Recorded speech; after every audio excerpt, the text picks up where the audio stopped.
You ready? You want to get a couple more seats up front. Hello, my name is Verani. I did this for a while here. Welcome to Designing Games for Maximum Monetization. Always an important topic, I think, probably all the more so these days with all the changes that Apple has been making on privacy, making it harder for us to acquire players in a popular way. So as soon as you capture a player, you need to make sure you try to do the best you can to make a fun game, make sure that you're going to be able to monetize it. I'll introduce myself first and ask the panelists to also introduce themselves. Just a quick intro lap here, who we are, what we do, is we do we have an AI engine that helps us to predict and understand player behavior. With that, we help game developers try to monetize and improve revenue outside of core gameplay. So today's conversation is about first designing and fun, but after that, we can potentially help a couple main solutions. We have a price compensation, so if your game is more IAP oriented, we help with what's the right price, right time, right location. Then we have a newer solution around the loyalty program, which works pretty well for more casual games. A rewards-based program sits on top of your game outside of core gameplay. But before I can even help you to improve pricing or to add rewards programs to top of your game, you need a game that works, right? You need games fun, engaging, and really someone has to be willing to make a purchase before I can help you, but wants to play the game. And so we have a great group of panelists here to help answer that question of how to design a game for maximization. This will start with maybe Wissam.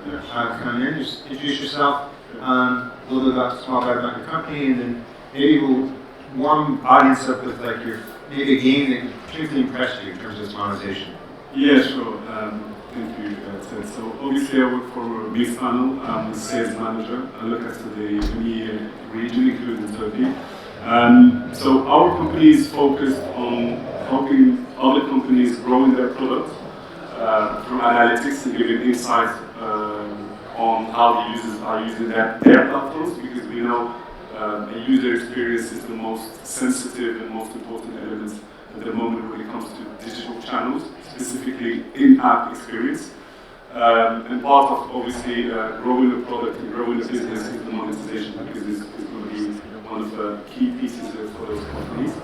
I look after, and my team look after the startup community that we work with. So we work mainly with startups, and we know in the gaming, and this is what we do, is to talk to startups to make sure we provide them with the best solutions. When it comes to games, probably unlike everyone, I use Candy Crush. That's the biggest one. And that's the easiest one. I do travel a lot, probably like Ted, and once I'm in a plane or in the train, I might spend hours actually using Candy Crush. That's my go-to game, easily.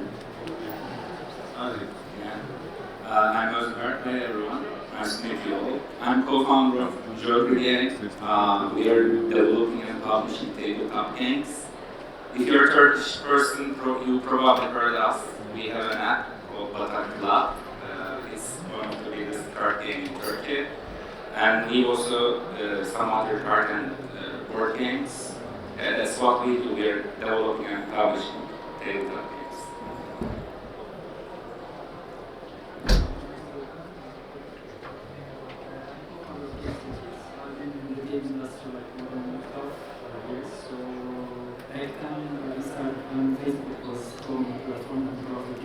So I witnessed all the transition from browser gaming, Facebook to mobile, and also to new platforms. My favorite game will be again cliche, but I'll go for Clash of Clans, as it's inspired a lot of games and the top customers. So basically, as games for kids, we're developing entertainment platforms for the kids.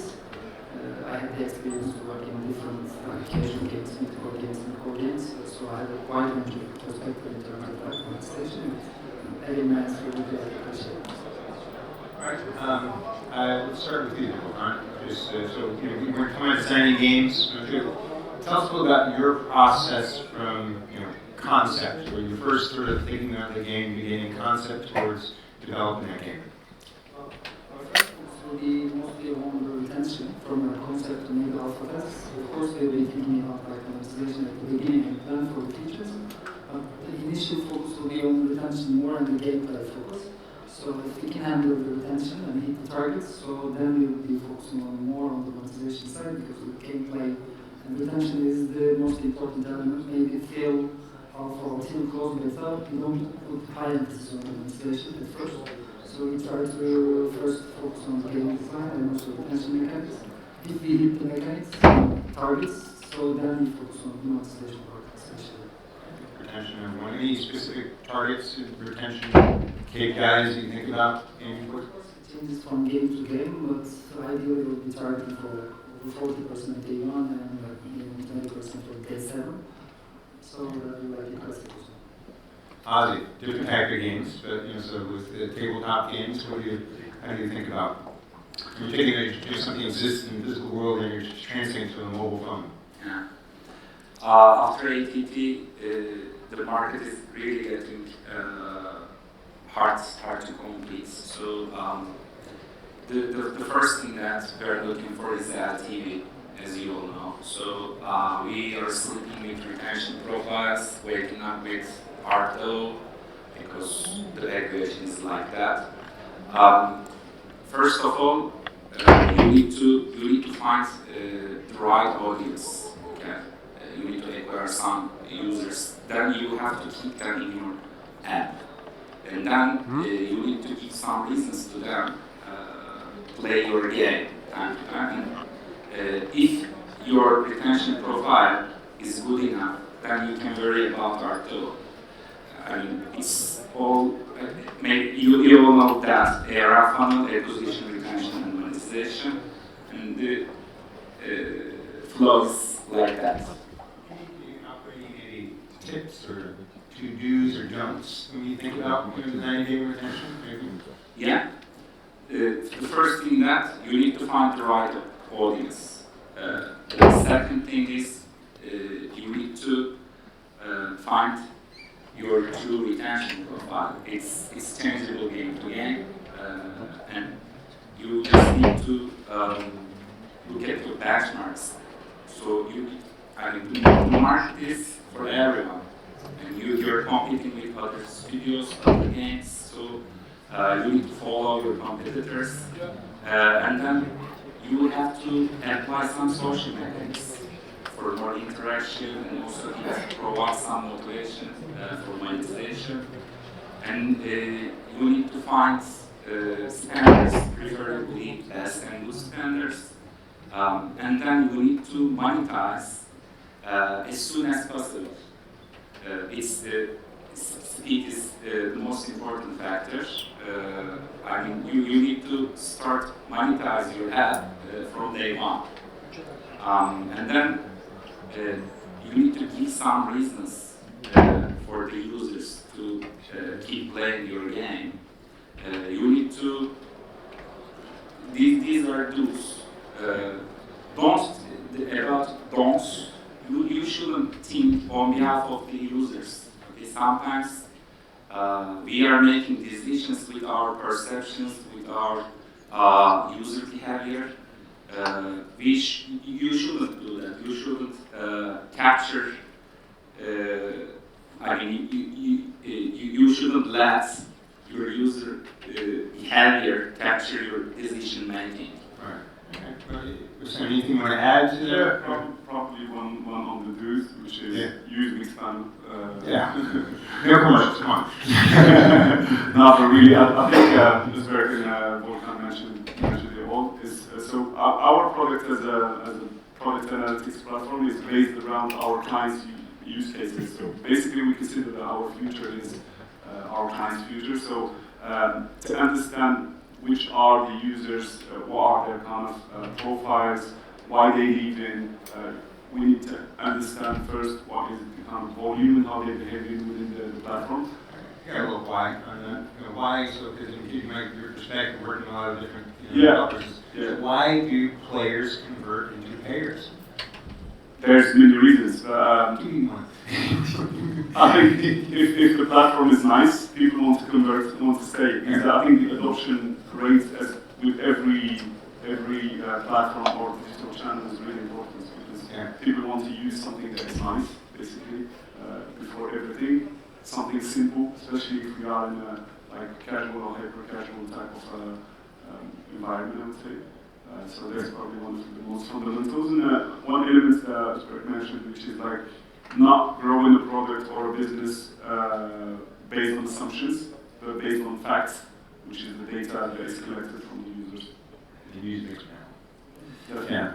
And you have to, well, if you have comments to add to, but another question I was like, I was curious on maybe because you have kids games, right? You know, so does this change fundamentally as you now are designing for kids who parents have to make the purchase? You know, It's like tricky right now. Our users are mostly the kids, but the purchase decisions are given by the parents. So you need to be optimizing towards different goals.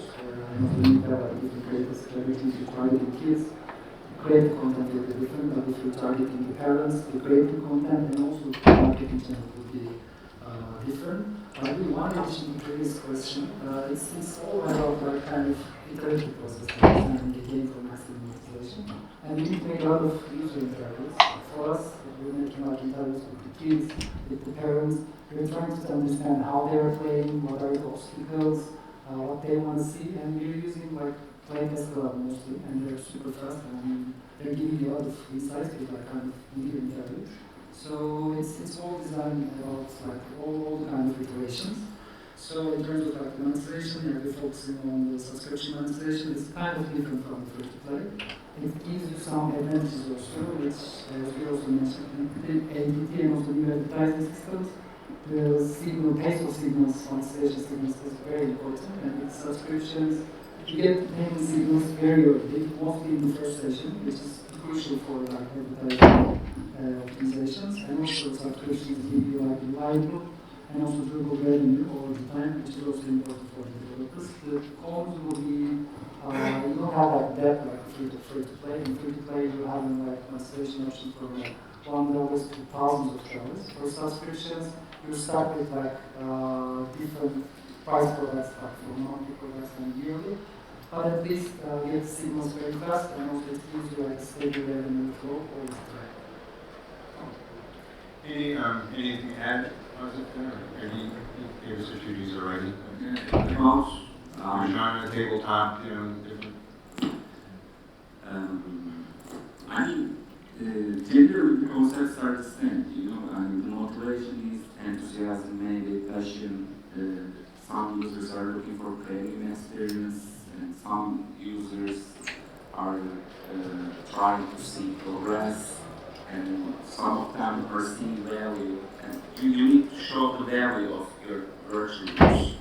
And they need to feel premium. They need to see the progress they make. And I think these rules apply almost all of the games, oriented games.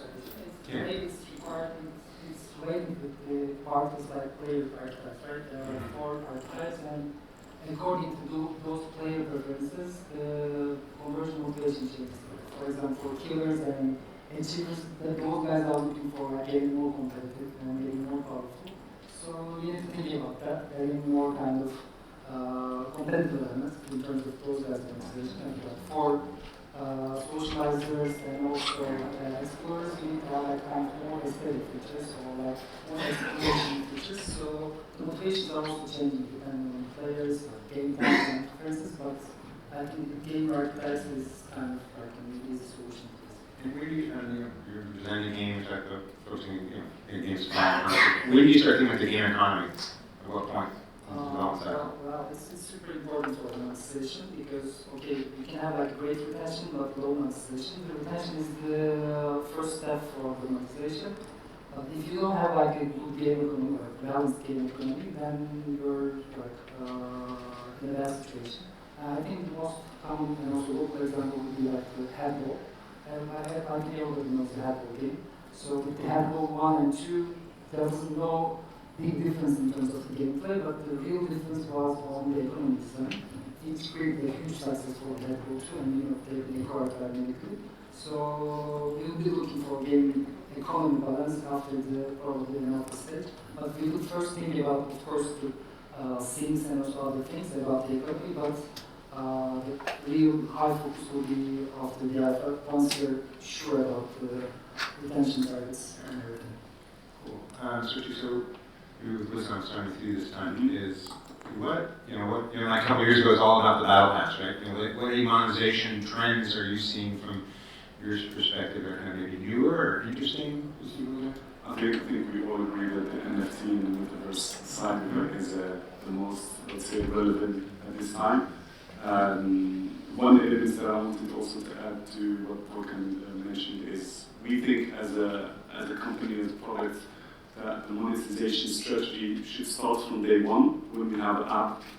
Because obviously, you build an app, it could be in gaming or in entertainment for several reasons. It could be passion because you're passionate about the element, or you want to provide a certain type of service that you would like to have.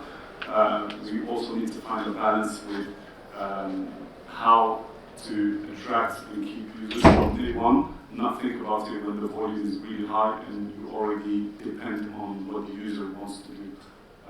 So the monetization strategy starts from day one, I'd say. And that's also probably one of the biggest powers of the metaverse at the moment. Okay. Retention first, monetization first. Yeah. What do you think, Ozzy? Any monetization trends that you see? You mentioned that, or Battle Pass. Balance? Yeah, Battle Pass. And I think a good example of Battle Pass is Royal Match from the games. By the way, I missed the. We got a shout out from Massimo already. We got now Dream Games. So, yeah. Yeah, I missed the first question. My favorite game, one of my favorite games is Royal Match, and they're doing an amazing job. And they have applied Battle Pass to that game very nicely. And there's another unique concept in their Battle Pass. When you get something, your friends got some benefits. Cool. So social mechanic and Battle Pass are merged. And also payment methods. You probably all know about Epic and Apple War. So we are going to see that you can sell your virtual goods from your website or different kinds of payment methods. I think it may change the whole concept. That's a good example. Yeah, because you mentioned Candy Crush, right? So like Max 3's been around forever, lots of big games, and then they came along and just kind of reinvented them with the Max 3 category. So that's pretty awesome. I mean, speaking of reinventing, so it's by the side is, what you hear with some of the great success stories here in Turkey with hyper-casual games, but now that's a category being kind of challenged, right? With everything that ATT we talked about too, and everything. So a lot of it seems like there's a trend towards hyper-casual beginning about hybrid monetization. Is that correct? Is that a general overall industry trend? Anyone have a comment, about that? I think the trend is going for like hybrid monetization because it's all about like an LTV game. You need to increase your LTV to recoup your user acquisition investment to get profitability. And those kind of like in-app purchases or subscriptions or advertising or any other revenue source is kind of like tactical. You need to be practical to get the most out of your users. First, okay, you have a good game, but at the end of the day, you're trying to maximize the LTV to be profitable on the UA and also to be profitable. So a lot of companies are going for the hybrid because it gives you a lot of elasticity. You can just go for starting in-app purchases or fees, you can get some revenue through ads. And at the end, for like hardcore users, you can have some kind of VIP subscriptions on the Battle Pass and everything. So it's like an LTV game. You need to be using each and every channel to get the most out of your users. So I agree with that. Any thoughts on that? Ozzy, and how take a hyper-casual, are you just refitting in hyper-casual? Is this a hyper-casual game and adding in IAPs, or are you just starting ground up, or any thoughts on that? Do you know what? We have IAP-driven games, but even we are applying ads because you can convert only 5% of your users. Wow. Yeah, if you're doing very well, yeah. And 1% is still good enough. Mm-hmm. So you need to get some value from the rest of the users. So when we are talking about how hybrid casual genre convert into hybrid casual, there's another side, Even you have an IAP-oriented game, you have to worry about the rest of the users. So you are trying to find some place to apply those ads and also at the same time, you shouldn't be so aggressive because you need to keep your users. So this is another perspective. And my shameless plug is once you do get IAPs oriented, that's where I go. Actually, it can be that for games too, like a rewards. I guess anyone experimented with a loyalty program or rewards program within their games? And if you haven't, then we can move on to the questions. So just kind of curious.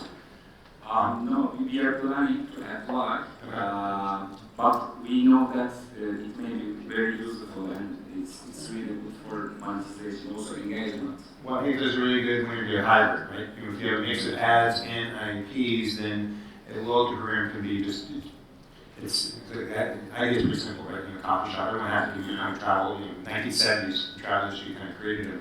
With the idea that you can just give someone some points, and it's all about how to get people to come back more often, so over time in the game, gauge retention. That needs to translate to ads, even if they don't make a purchase. But then you can use the IAPs, even if your game might be light on IAPs, it's something to offer, to the player. So that's just another tip, if you will, or something to think about, and what we want to do.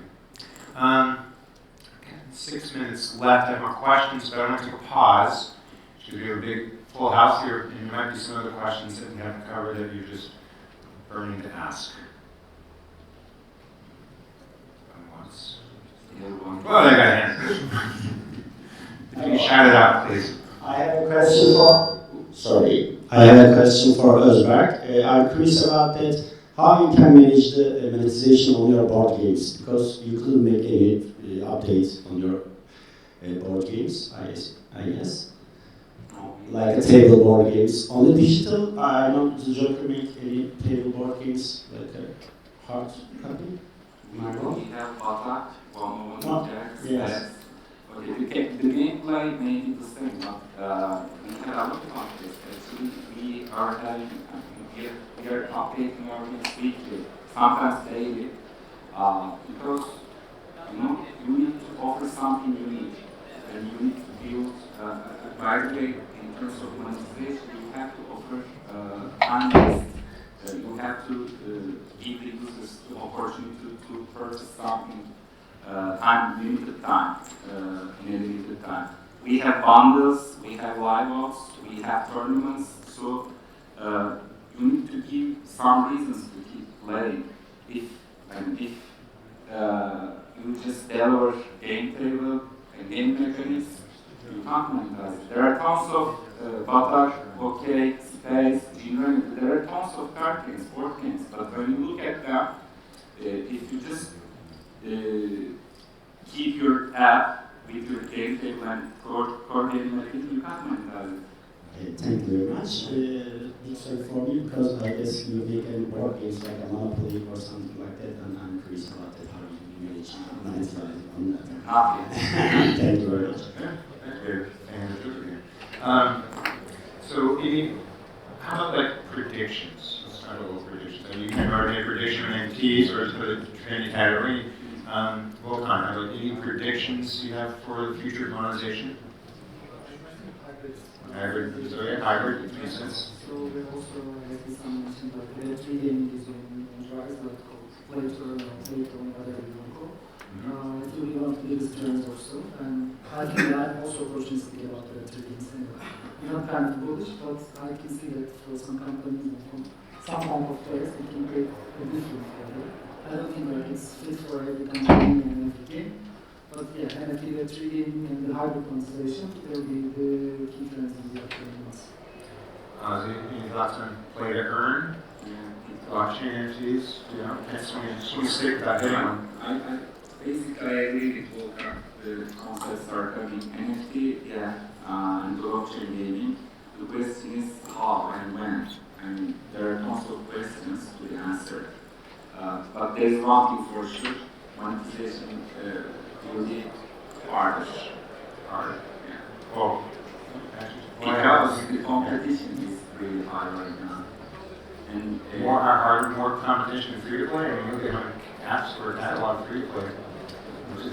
Yeah, the market is about to be saturated. So even actually in some genres is saturated. So you need to, after ATP, you can't find users.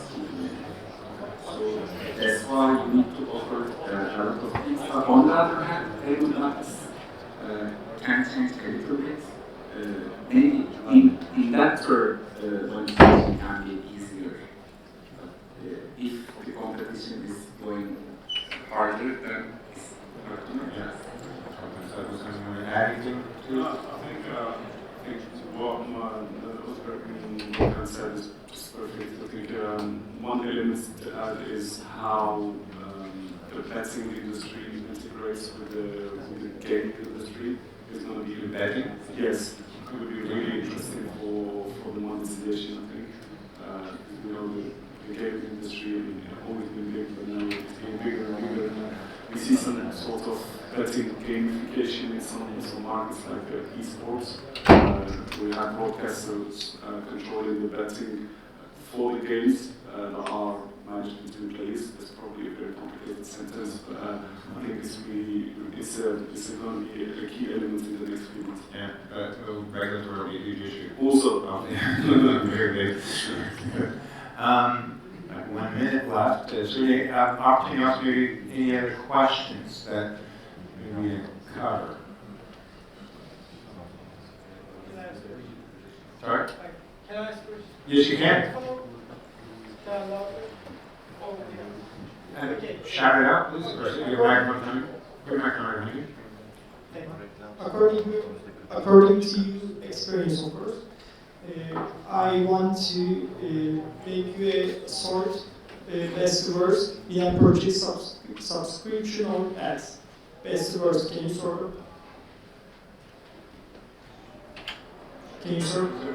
Of course, it changes. It changes from game Game to game. It changes from player to player, but for me, I would buy subscription on place because my current experience is on that, because it gives you a lot of insights in the first place, subscriptions, in-app purchases, and ads will be more.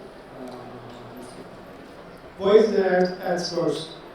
Because of its aggressive or something? Yeah, it kind of there is dangerous for change experience, and we see it's not the advantages. Free and this massive user basis, but the creators are mostly on the value of the like manifest, because it's kind of a big, usually monetizing their loss, and this, it just has to be very aggressive, and this creates like kind of bad user experience. Totally agree. Thank you. All right. How are we doing in time? We have another panel coming soon. We have time for another question.